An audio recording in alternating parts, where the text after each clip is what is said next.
Ja keď vidím takéhoto vojáka z povolána a také pušku má, tak to... Čomu je taký vojak? Na okrasu. Poviem, jak je. Vôbec sa si budem, že ich držia taký vojak, lebo vojak má byť, keď by bolo treba čosi pomôcť, bojovať, čo je tak. 16, končí. Je len na 5. 16, pozor. Więcej, ukopić.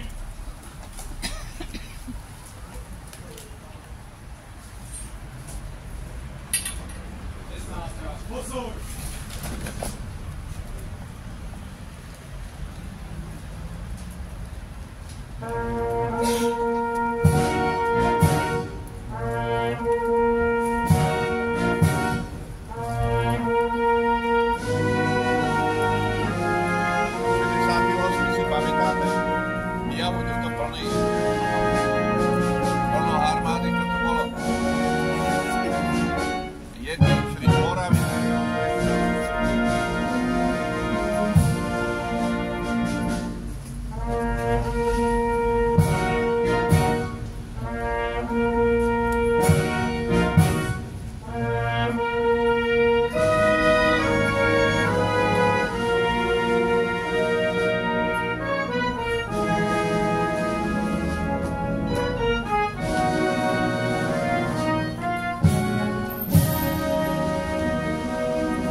Sme v nej boli v klietke vtáci, ale teraz Horsa, na nohy Slováci, nech sa po Tatrách naša reč ozýva, súdo, je tak, nech aj ona býva. A keď sa sprotivia žiadostiam národu, Slováci mrieť vedia za slobodu mríme, za reči práva. Tak len zvoníme, že už Slovák stáva. Nech sa po Tatrách naša reč ozýva. Súdo, jedá, nech aj ona býva.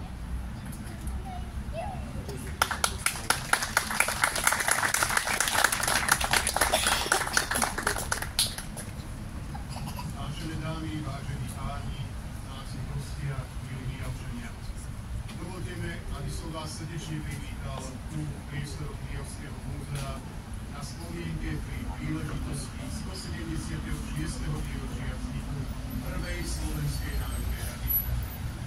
Zvlášť dnes medzi nami vítam za kanceláriu prezidenta Slovenskej republiky, veliteľa sídla prezidenta pána plukovníka Beniaka, generálneho tajomníka služobného úradu Ministerstva kultúry Slovenskej republiky pána Lukáša Makalu, generálneho riaditeľa sekcie kultúrneho dedičstva Ministerstva kultúry Slovenskej republiky pána Petra Lukáča, pána veľvyslanca Jána Polvína, ďalej zástupcu náčelníka generálneho štábu ozbrojených síl Slovenskej republiky generálporučíka Ľubomíra Slobodu, generálneho riaditeľa Slovenského národného múzea pána Branislava Panisa, podpredsedu Trenčianskeho samosprávneho kraja a poslanca Národnej rady Slovenskej republiky pána Michala Barteka, primátora Mijavy pána Ľubomíra Halabrína, no a takisto srdečne vítam všetkých ostatných zástupcov orgánov štátnej správy a miestnej samosprávy, poslancov mestského zastupiteľstva za mesto Mijava, predstaviteľov a zástupcov cirkví, spolkov, organizácií a združení, študentov a všetkých vás, ktorí ste dnes prijali naše pozvanie a ste účastní tejto spomienky. Teraz poprosím o úvodný príhovor riaditeľku Múzea slovenských národných rád v Mijave, pani Alenu Petrákovú.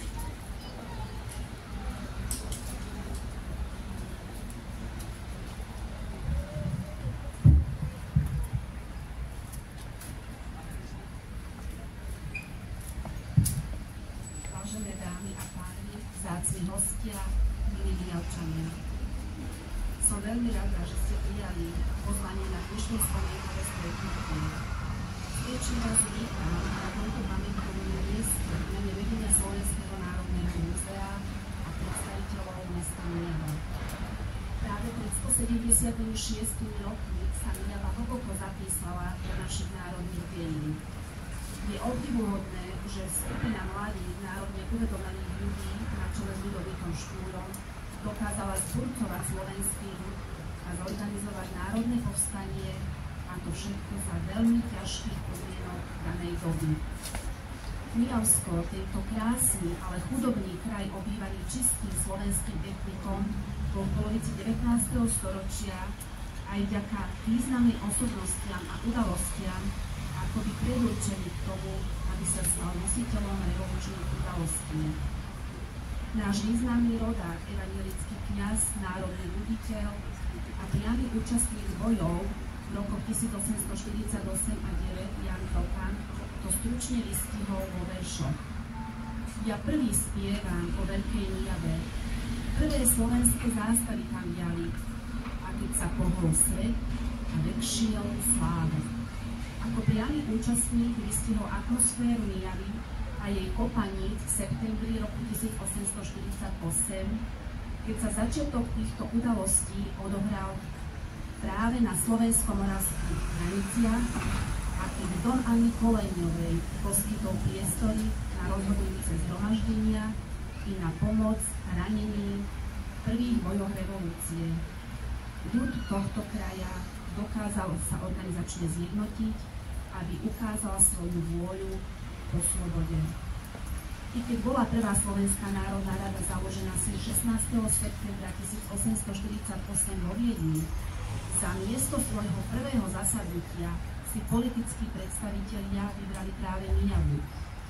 Predseda prvej Slovenskej národnej rady Jozef Miloslav Hurban vtedy vyhlásil: rok 1848 bude v knihe života národov pamätný. Pamätný zostal nielen rok 1848, ale pamätným sa stal i dom, pri ktorom stojíme, dom vdovy Anny Koleňovej, v ktorom 19. septembra 1848 po prvý raz na území Slovenska zasadala prvá Slovenská národná rada a bolo vyhlásené slovenské povstanie za nezávislosť slovenského národa. Vďaka týmto udalostiam sa začali písať dejiny slovenského parlamentarizmu. Národná rada Slovenskej republiky má teda svoje hlboké korene a pevnú dejinú tradíciu. Preto je našou morálnou povinnosťou poznať vlastnú históriu a nezabúdať na miesta, kde sa písali dejiny našej štátnosti a tak dospieť k poznaniu, že Národná rada Slovenskej republiky je inštitúciou, ktorá je históriou, dôstojnosťou a bojom mnohých generácií za hodnoty demokracie a tolerancií. Preto som aj ja veľmi rada, že sme sa tu dnes spoločne stretli na tomto pamätnom mieste, aby sme si tieto významné udalosti našej histórie pripomínali a aby sme ich nezabudli.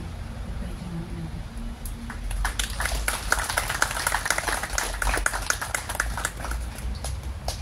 Ďakujem veľmi pekne pani riaditeľke. No a následne sa vám, milí hostia, prihovorí generálny tajomník Služobného úradu Ministerstva kultúry Slovenskej republiky, pán Lukáš Machal.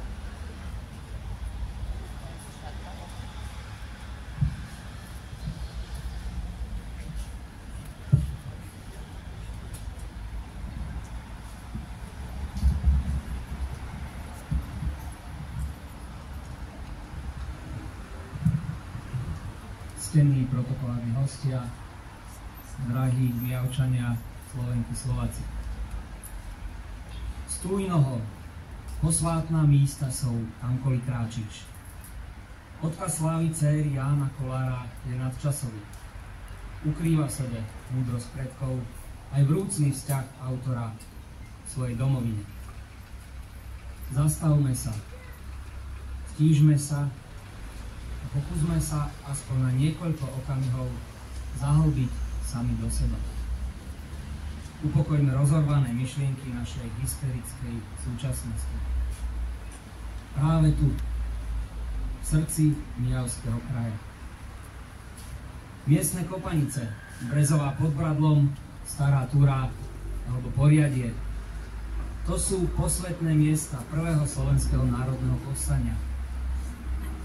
Živo si predstavujem plamennú reč Jozefa Miloslava Hurbana 18.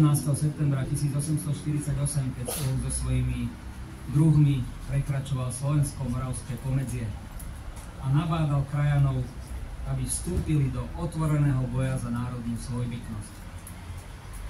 Doba bola zlá, neúprosný vonkajší nepriateľ a veľa janičiarov v radoch nášho národa. Za tých 176 rokov sa však v podstate veľa nezmenilo. Dnes zápasíme rovnako ako vtedy so silným vonkajším nepriateľom, ale aj so zástupom našincov, ktorí kolaborujú s cudzou mocou. Žiaľ, pocit národnej spolupatričnosti je stále nízky a sila judášského groša je stále privysoká. Najväčší syn slovenského národa, Ľudovít Štúr, práve na týchto miestach vyhlásil, že Slovensko je nezávislé od maďarskej vládnej moci. Tu, na tejto posvetnej pôde, sme po prvý raz v moderných dejinách vystúpili z tieňa nedvížnosti a ukázali sme svetu, že sa vieme postaviť za svoje národné práva. Štúr s Hurbanom mali tú odvahu bojovať za život a budúcnosť slovenského národa, a to v nepomerne ťažších podmienkach, aké máme my. Preto nemôžeme bedákať a stáť v púte. Je našou svetou povinnosťou zodvihnúť zástavu slovenských dobrovoľníkov a postaviť sa za svoj národ a za svoj štát v týchto neľahkých časoch. V časoch svetového globalizmu a systematické likvidácie tradičných hodnôt a národnej identity. Rovnako ako slovenskí vlastenci v meru 8 rokoch, aj my máme sveté právo, povedal by som priam svetú povinnosť, ochrániť našu národnú suverenitu, ochrániť náš spôsob života a zabezpečiť našim potomkom dôstojnú budúcnosť. Budova prvej Slovenskej národnej rady na Mijave je symbolom slovenskej nezávislosti. Chráňme a zveľaďujme posvetné miesta tak, ako to robia všetky vyspelé národy. Poďme sem naše deti, našich vnukov, našu mládež, aby mali byť hrdí a mali byť hrdí na to, že sú Slováki. Lebo len budovanie vlasteneckého citu zabezpečí, aby naše národné spoločenstvo prežilo nadchádzajúce obdobie ťažkých skúšok a bojov o vlastnú existenciu. Človek bez identity je nešťastnou bytosťou. Národ bez identity je len hromádka koží otrockých. Z úcty k našim predkom nemôžeme dopustiť, aby naši slovenskí občania boli bez identity a naša štátnosť bez posvetných symbolov, akým je aj budova prvej Slovenskej národnej rady na Mijave. Nech žije Slovenská republika.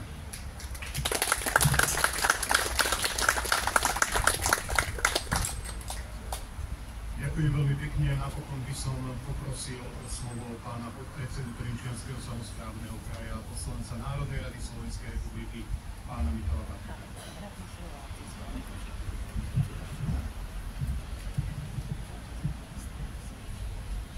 Drahé Slovenky, drahí Slováci, vzácni protokolárni hostia, vážený pán domáci primátor, je pre mňa veľkou úctou, že vás v dnešný významný deň môžem pozdraviť a je to aj priamym dôkazom toho, že odkaz, za ktorý bojovali naši otcovia, dedovia, pradedovia, je aj po 176 rokoch stále živý a stojí ako mohutný pilier, po ktorý sa ako celá republika, ako Slovenky a Slováci môžeme vždy oprieť v správnych časoch. Tieto historické momenty sú aj priamou odpoveďou všetkým tým pochybovačom, ktorí si dovolia hovoriť o slovenskom národe, že je slabý, alebo nikdy nebojoval. Preto im hovorím, nech sa prídu sem pozrieť na Mijavu, na Kopanice a nech si pozrú aj dom Anny Koleniovej, kde Štúr, Urban a Hoďa písali základ slovenského parlamentarizmu, na ktorom dodnes stojí aj parlamentarizmus dnešný, modernej Slovenskej republiky. Je to pre nás veľmi dôležitý milník a prosím, ako povedal aj pán generálny, privádzajme sa najmä deti a mladú generáciu. Pretože vás, starší, skúsenejší, už nikto neobalamutí, ale je našou svetou povinnosťou, aby sme mladú generáciu nášho národa viedli k láske, svojej vlajke, svojej hymne, svojej ľubozvučnej slovenčine, za ktorú neraz museli naši dedovia, pradedovia a otcovia slovenského národa mrieť v tom boji. Ďakujem naozaj každému jednému z vás, či už vedeniu mesta Mijava, alebo aj vedeniu Múzea slovenských národných rád za to, že sa tu takto stretávame každoročne. Nie len pri okrúhlych výročiach, ale pravidelne, pretože je to veľmi dôležité, aby sme si historickú skutočnosť a pravdu nikdy a nikým nedali vziať.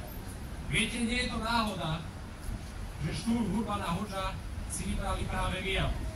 Veď spomeňme takého Jozefa Miloslava Urbana, ktorý je taktiež rodákom z nášho Trenčianskeho kraja, z Beckova, a dovolím si to povedať z tohto miesta, pretože je to veľmi dôležité.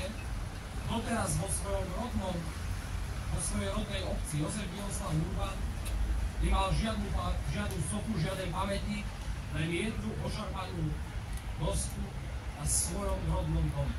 Som veľmi rád, že vláda Slovenskej republiky na výjazdovom rokovaní v Trenčianskom kraji rozhodla, že prvý predseda Slovenskej národnej rady bude mať vo svojej rodnej obci pamätník, aký si zaslúži. A pevne verím, že sa nám podarí aj v spolupráci s dotknutými samosprávami, aj s dotknutými ministerstvami zabezpečiť to, aby mladí študenti, ktorí si prídu pozrieť aj toto miesto na Mijave, sa presunuli k tomuto monumentálnemu pamätníku, ktorý vznikne v Beckove, aj takým spôsobom ich budeme učiť v láske svojej vlasti, ich predkom a ich tradíciám. Ďakujem veľmi pekne, že tu môžem byť dnes s vami. Som rád, že nezabúdate a prišli ste sem aj vy na toto miesto, aby sme si uctili velikánov našej histórie, vďaka ktorým tu dnes môžeme takto stať a hrdo sa hlásiť aj modernej Slovenskej republiky. Nech Pán Boh ochraňuje národ slovenský, nech Pán Boh ochraňuje Slovenskú republiku. Ďakujem veľmi.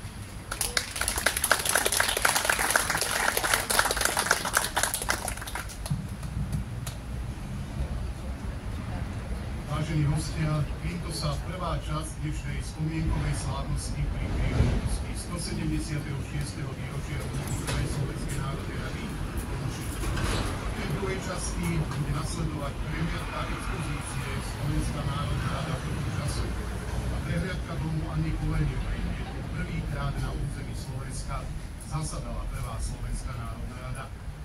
O 14:30 tých z vás, ktorí môžete, pozývame na slávnostné kladenie kvetov pamätníku hlasovitých obci Boriade na mieste, kde sa odohrala 28.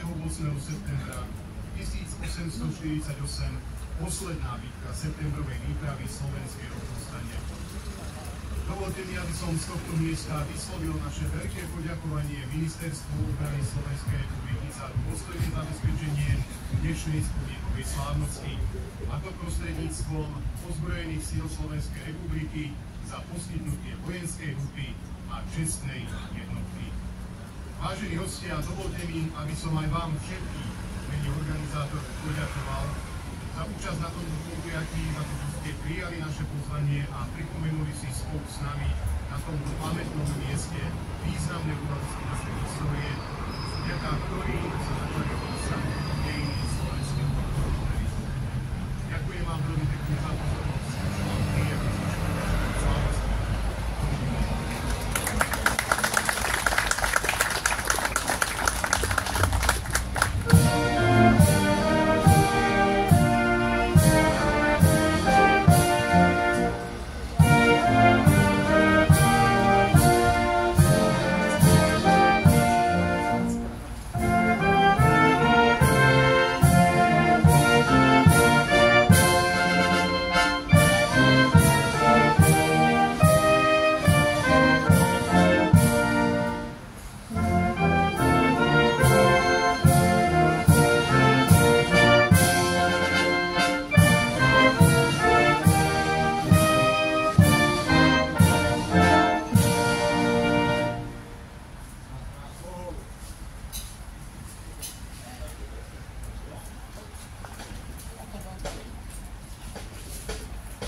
Ale budem tu.